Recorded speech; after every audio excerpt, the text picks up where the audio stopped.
You want to work with nonprofits, you want to work with any organization or individual who is doing something prominent in the world, who is doing something good for the world, who is doing something meaningful and impactful for the world.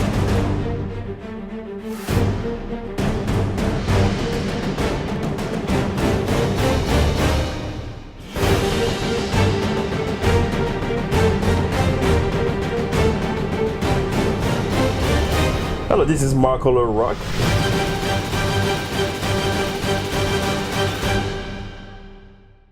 Welcome to Marco Rock TV. I am Marco Rock, your host for Inside a Great Mind, where we interview entrepreneurs, authors, game changers for the purpose to inspire and inform you. Today on the show, I'm so delighted to have Adedayo Fashanu. How are you? I am good, thank you. Good to have you on the show. Yeah, thank you so much. Yeah, so tell us who is Adedayo Fashanu. Okay. Adedayo Fashanu. I like to call myself a writer first. Okay. And a journalist. Okay.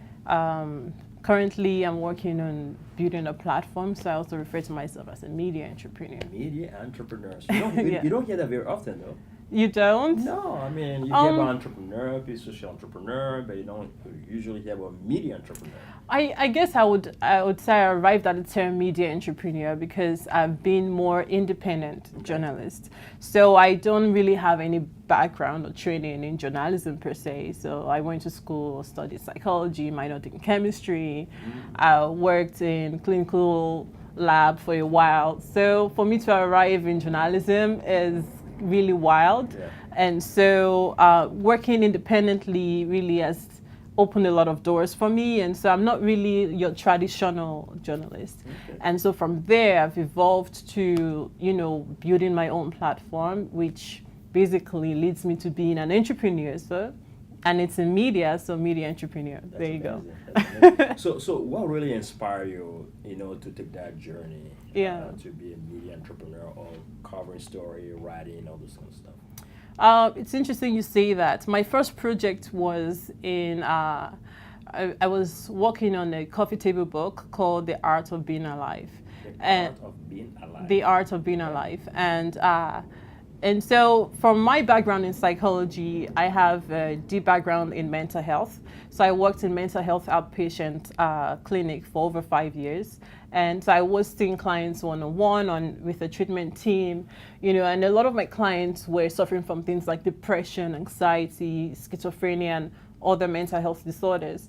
And so from there, and being that I was living in Oklahoma at that time, and I lived in Oklahoma. Okay. Yeah, my number is still a 580 number, funny enough. I didn't realize that. And so having that background, and it was just a thing of dealing with a lot of patients that were suffering from depression. And so that led me to wanting to find a solution. Okay. And so from there I started writing because I myself was beginning to feel like, being affected. I think there's a name for it in psychology where you're being affected by the patient, blah, blah, blah. And so I started writing as a way to also voice out what I was feeling and empathizing a lot with my patients and seeing their pain and all that stuff. And so from there, I basically started writing about what gives life meaning and what makes a meaningful life.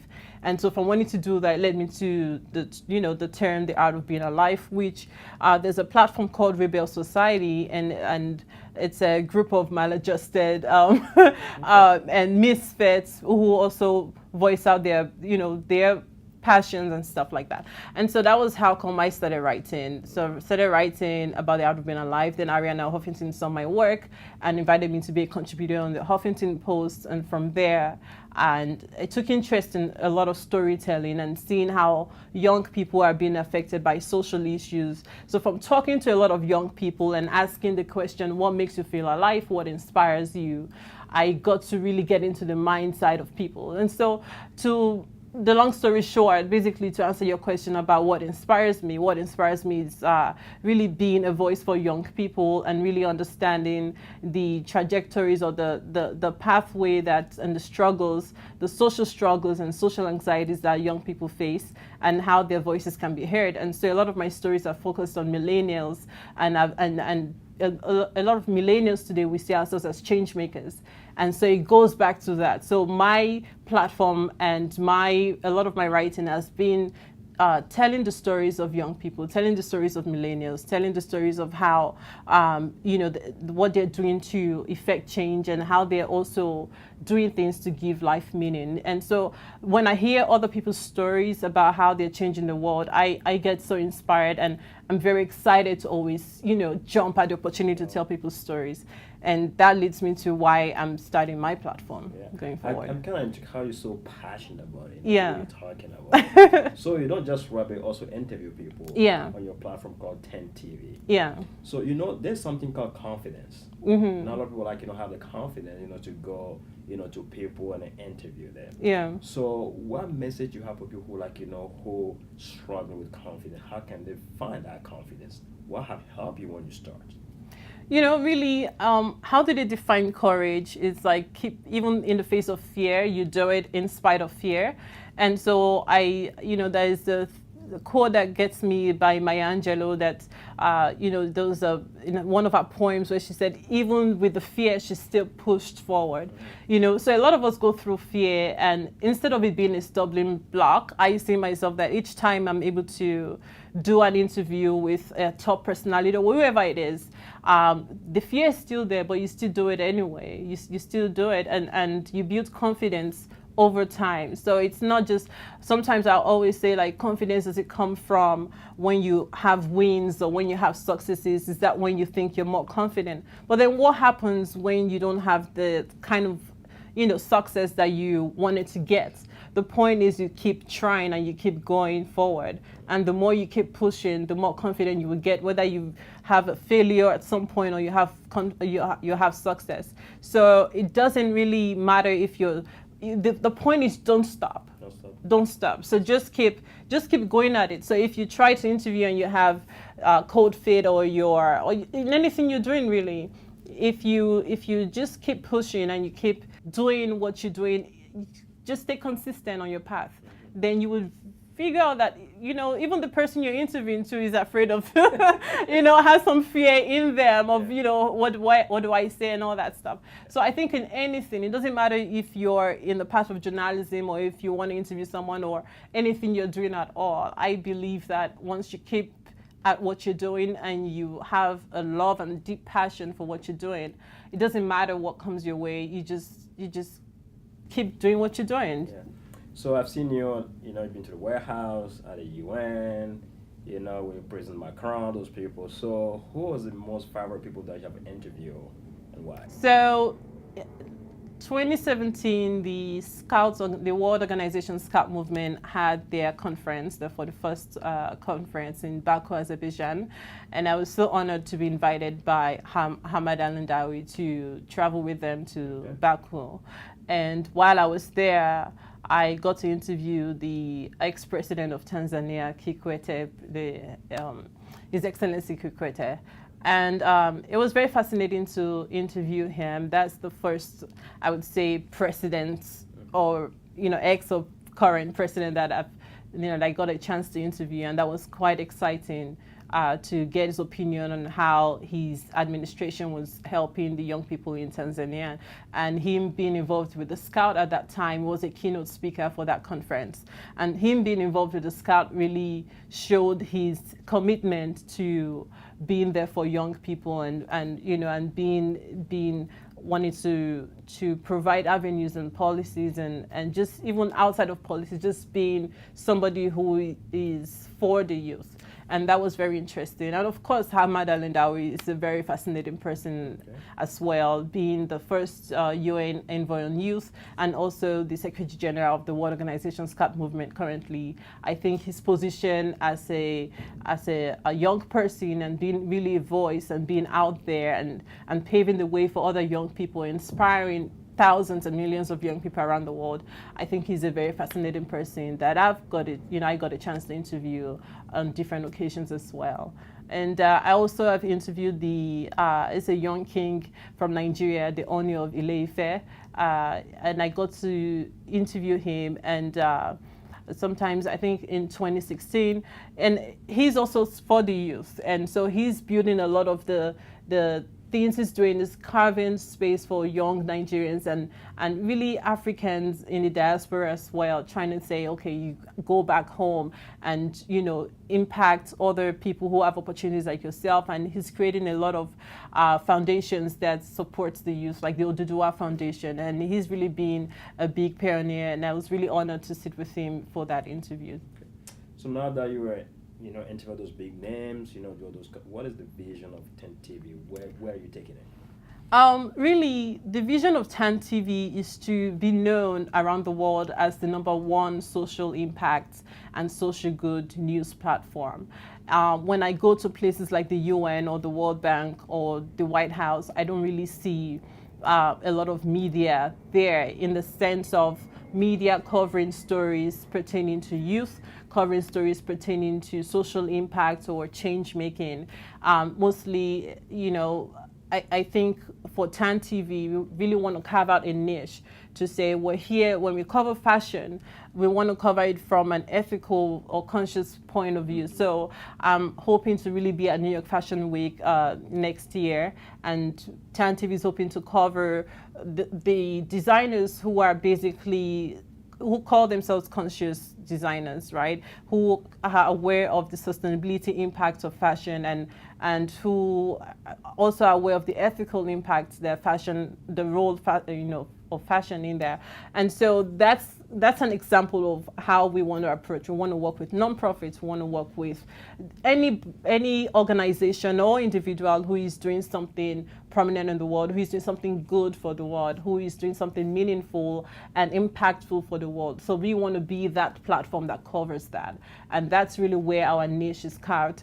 And one other thing I must talk about is the Sustainable Development Goals. And I'm really passionate about it, because I think it's really a framework for how individuals can can set a goal to eradicating poverty in the world and doing a lot of social good in the world. So kind of like, if you are clueless about how you can make an impact in the world or what you can do differently, I think the SDGs creates that framework and puts it into 17 goals. And for young people or for any individual who is like, I want to do something, how can I create a change? How can I make a difference? I think you can use the SDGs as a framework and kind of see an area or a goal that means something personally to you, and you can kind of just take it from that angle. This year on the UNGA, the UN theme was making the UN relevant to all people. And they also launched the Youth 2030 agenda as well. And the reason why I think the theme for this UNGA 73 was so important is that a lot of people look outside of, they always see the bureaucracy and everything else that is wrong with the UN or with organizations like that. But I think that it's becoming, or they're trying to make it more inclusive. Okay. And so I think it's an opportunity for anybody to be a part of it and to say, you want to do good in the world. It's open. It's an open space. So when you talk about me being at the White House or me being at the UN, or a lot of people approach me like, how do you get these opportunities and how do you get there? First of all, I want to say thanks to my friends and contacts and, from the World Bank and UN Foundation and other places that see what I do and always invite me in, saying there's a space for you here. But also beyond that, I don't even see a crowd there. There's really no much, I don't want to say there's no competition, but it's really an open playing field. Yeah. So if you're someone that really wants to make a difference in the world and you put your mind towards it, these platforms are open for you to get into it. So you find something you can do through the SDGs, okay, and then you just pick something and see who else is out there doing something similar. How can you partner? How can you collaborate and go for it? And really, and TANTV to say we are really committed to being a media platform to making, to achieving the SDGs, and it's one of the things we're for. So on social media, we have a hashtag going, TANTV for SDGs, and so when we post, that's pretty clever. Yes, TANTV for SDGs, and so when we launch, when we post anything pertaining to TANTV or all the SDGs, we use that hashtag, and we're inviting other people who are also doing things that you want to be recognized on the media platform. So you can just tag us TANTV for SDGs, and we'll awesome. see how we can work together. Cool. So if Adedayo has the power to make one positive change in the world, one thing that you can change in the world, what would that be?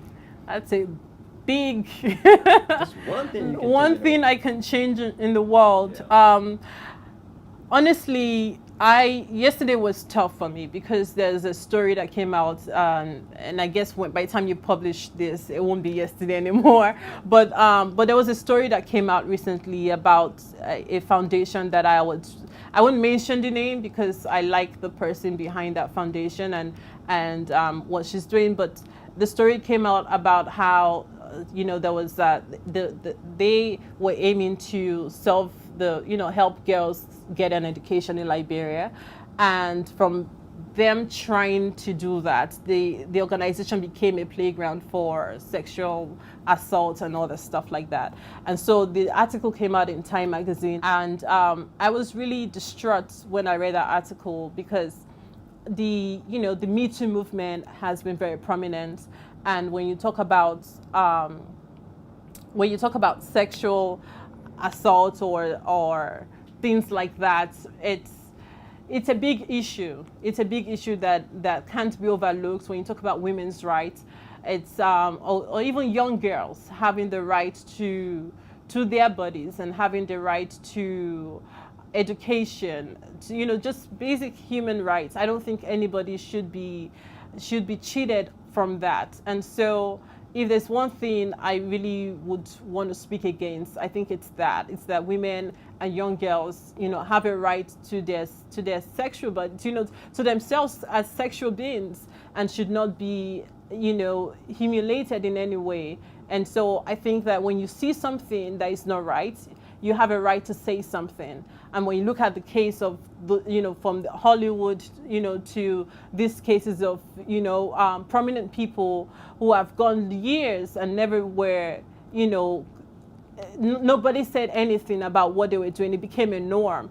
I think everyone has a responsibility today, going forward, to be a voice for somebody else. And when you see it happening in the workplace, when you see it happening in a foundation that you're on a board of, when you see it happening around you, and you see that young people or girls or whoever it is, because it's not just for girls, even guys to get abused. So whoever it is, and you see that they are not in a position of power to say something, and you keep quiet, it means that you are approving of that thing and that you're in support of it, and that is your moral value speaking as well.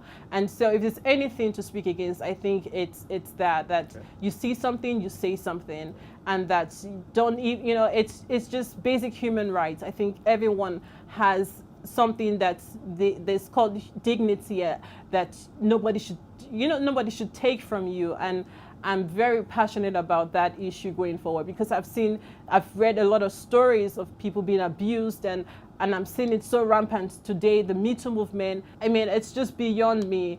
And so going forward is something I really want to be a voice for. What will be your last advice to my audience? Keep being inspirational and passionate about what you do. Okay. There are going to be challenges. There's going to be a lot of downsides to you wanting to move forward, and it's only an evidence that there's something brighter ahead of you. And so whatever you're doing, don't get discouraged, don't get downcast about you not seeing the kind of success that you want to see. I'm living proof that it would happen. The success will come. And so as long as you keep up with what you're doing, there's no limitation for you. Awesome. Thank you so much for being on the show. Thank you for having me. Thank you so much.